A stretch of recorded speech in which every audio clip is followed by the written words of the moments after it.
महाराष्ट्र महायुति में खटपट के बीच एकनाथ शिंदे का ऐलान।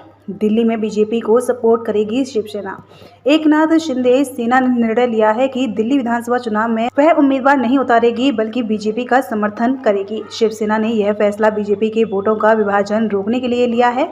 इस पर उप मुख्यमंत्री एकनाथ शिंदे ने कहा कि दिल्ली को एक भ्रष्टाचार मुक्त और कुशल सरकार की आवश्यकता है। एनडीए के एक साथीदार के रूप में हमारी शिवसेना सहयोगी के रूप में बीजेपी का समर्थन करेगी ताकि दिल्ली को स्थिर और प्रभावी शासन मिल सके। दिल्ली विधानसभा चुनाव में शिवसेना परंपरागत रूप से अपने उम्मीदवार उतारती रही है। शिवसेना ने इस बार अपनी सहयोगी भाजपा को समर्थन देने की घोषणा की है। शिवसेना ने मंगलवार को भाजपा की दिल्ली इकाई के प्रमुख वीरेंद्र सचदेवा को अपने नेता एकनाथ शिंदे का लिखा पत्र सौंपा। एकनाथ शिंदे के लेटर में क्या एकनाथ शिंदे ने यह लेटर भारतीय जनता पार्टी के राष्ट्रीय अध्यक्ष जेपी नड्डा को लिखा है।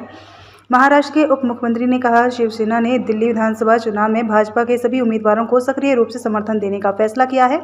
मैंने शिवसेना की दिल्ली इकाई को भाजपा की प्रदेश इकाई के साथ जुड़ने और चुनाव प्रचार में सक्रिय रूप से भाग लेने का निर्देश दिया है। एकनाथ शिंदे ने कहा कि उनके नेतृत्व में पार्टी बाल ठाकरे की समर्थित हिंदुत्व की विचारधारा की मशाल वाहक रही है। उन्होंने कहा कि इस विरासत का अनुसरण करते हुए पार्टी प्रधानमंत्री नरेंद्र मोदी के कुशल नेतृत्व में राष्ट्रीय जनतांत्रिक गठबंधन एनडीए की एक सक्रिय और गौरवान्वित सदस्य है। पिछले चुनाव लड़ी है शिवसेना ने दिल्ली में पिछले कई चुनाव लड़े हैं। हालांकि उसे राष्ट्रीय राजधानी में हर बार के चुनाव में लोगों का बेहद कम समर्थन मिला।